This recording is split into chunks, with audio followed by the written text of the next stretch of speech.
We like to think of ourselves as a tolerant, multicultural society, but has the response to a Trade Me auction for a licence plate simply saying Maori caused us to doubt that? Some of the comments were so racist and offensive they were removed after consultation with the Race Relations Commissioner. But the vitriol the site attracted reflects a similar pattern in chat rooms and on blogs, where the relative anonymity gives people a chance to vent in ways they would never contemplate face-to-face.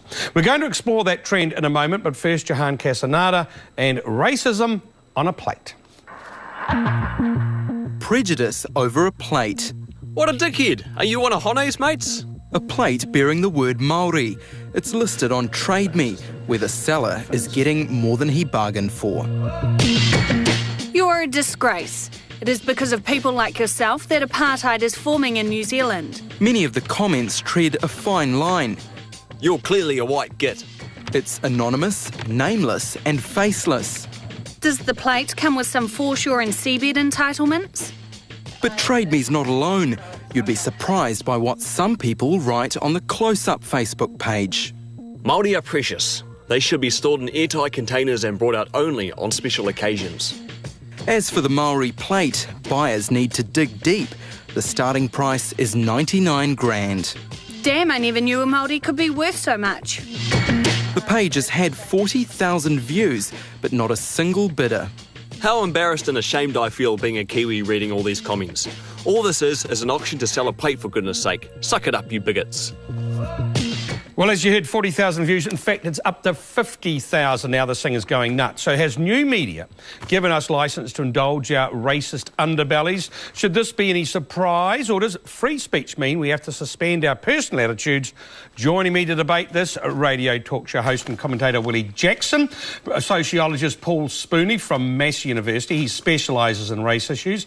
And in Wellington, ad man and plain English advocate John Ansell. He also created just a modest amount of controversy over his National and ACT Party ads. OK, to start with you, I mean, were you surprised what you saw, Willie, in the comments on this plate? Oh, not really. I think those sort of comments have been happening for years. It's sad to see them. I like to think they're just it's just the minority talking, but, they get all this anonymity, and unfortunately it reveals an ugly sort of underbelly. But, I don't think most Pākehā New Zealanders, most Kiwis think like that. Look, Paul, as we said, more than 50,000 people have had a look at this. There's been lots of comments. A lot of them are actually telling the other people to bugger off and stop this racist nonsense. But again, are we seeing a trend here? No, well, I think we're seeing new technology being used to voice an old message, and I think what I did a bit of a count up, and actually the anti the racism were running 2-1 against the racists. So I think Willie's right. I think it's a minority, but the anonymity is really the disturbing factor. John Ansell, you've seen this website as well. You weren't impressed with the comments either, were you? No, Mark. Why would I be, do you think? Well, I'm just asking. Yes, well, I think I'm on here because I'm assumed to be supportive of such things. I'm certainly not. I think we need to distinguish in New Zealand between racism, which is what this is, and racial discussion, which is something else. I think these comments are probably the extreme end of the pushback that's going on. There's a lot of frustration with the way that the treaty industry has been going, the grievance industry, and these people represent the extreme end of that debate. John, see, I suppose the issue is to people say, OK, you look at the ads and stuff which were controversial, and a lot of people say, OK, why not have that debate? And stuff that people find offensive, where do you draw the line? Well, you draw the line at truth, Mark. What I was trying to do with that ad that you were talking about was tell the truth. I actually told 40 different truths in that ad, yet still the Dominion Post felt the need to deny their readers the chance to read the political party's opinion. They were true. All those things were true. Okay, look, they're not very nice necessarily. Okay, I want to come back to these ads in a minute. You're talking about the ACT ads, Yeah, talking about the ads. We'll come back to that in a second, but just first in terms of this new media. Paul Spooney, do they feel more able to vent and say stuff which would otherwise be unacceptable under new media than they would do if we're sitting here?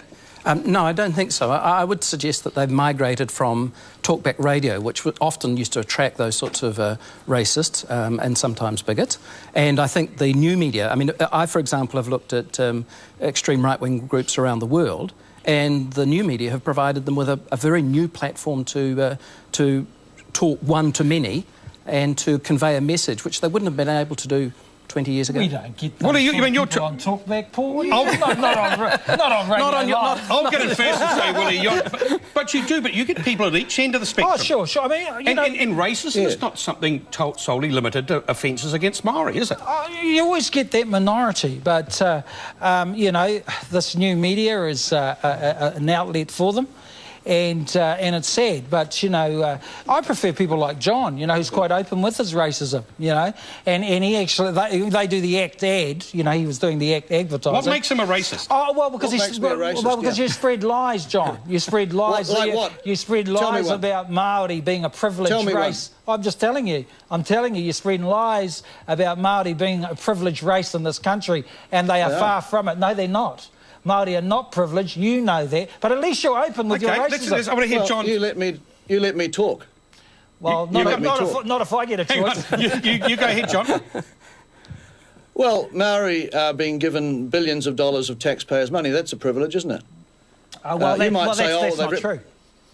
That's just not true, what you just said. Hang on. So you're saying there's no such thing as the foreshore and seabed claims, the treaty industry? Right. That's right. I'm saying you don't know your figures, and you'll find out that over the last 15, 20 years, Māori have got less than $1 billion in terms of treaty settlements. You don't know what you're talking about, John. In fact, when Māori do a treaty settlement, mate, Māori only get 1% of the actual worth of the settlement. For instance, Ngaitahu, who settled for 160 million, they could have claimed up to 15 to 18 billion. So you don't they certainly could have and probably would have. But you don't put that out. What's not being said, Willie, is that those settlements were settled in the 1940s, and now they're being resettled. They were settled fully and finally with the satisfaction of the Maori Queen. Is there a Princess Te There's a lot of stuff that's not being told, Willie, and that's what we're trying to do. But Willie, hang on. Is there a problem with someone like John saying, "I think this is the problem. Yes. I think that Maori are getting privileges." Yes.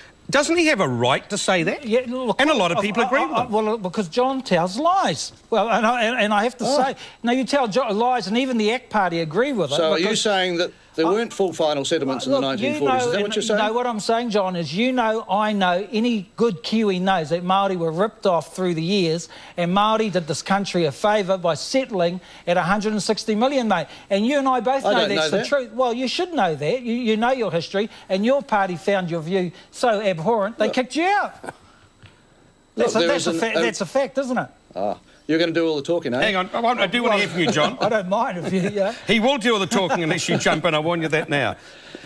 Look, there's another way of looking at this, and that is that Maori are a particularly privileged race to have been doing business with the Brits. Now, I can hear people all over the country howling, but there is no native race on earth that's had such a good deal from the coloniser.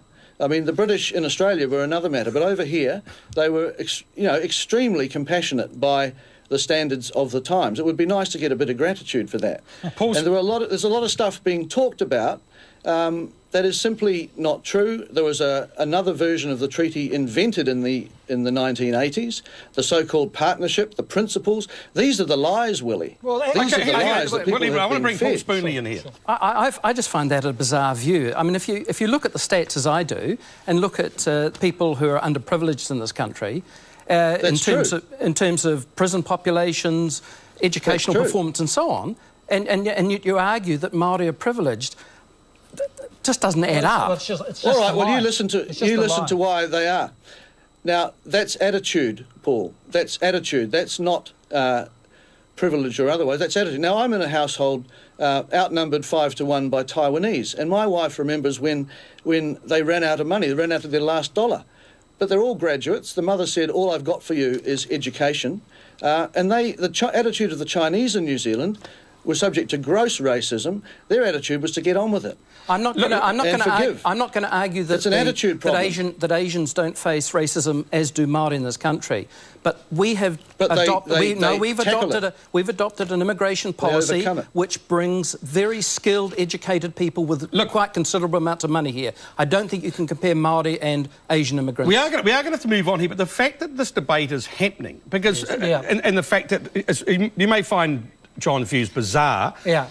And you may find them offensive, and he may find the same about you guys. But the fact that the debate can happen is reasonably healthy. Of course it's a good thing. And John should be able to, of course we have freedom of speech. I happily have John in the radio studio with us, and we'll debate it. But the reality, no, there's no problems with that. But the perceptions that he causes out there, people start thinking Māori are a privileged race. We get 1% of what a total treaty settlement is worth. That's hardly a good deal. That's hardly a privileged race. I was determined you were not going to get the last word like you always do, but you have. I'm sorry you've run out of time. John Ansell, appreciate you coming in as well. Paul Spoonie. Okay. Thank you. OK, and now we would love to get your feedback on this. You can go to our Facebook page or our own website, tvnz.co.nz/closeup.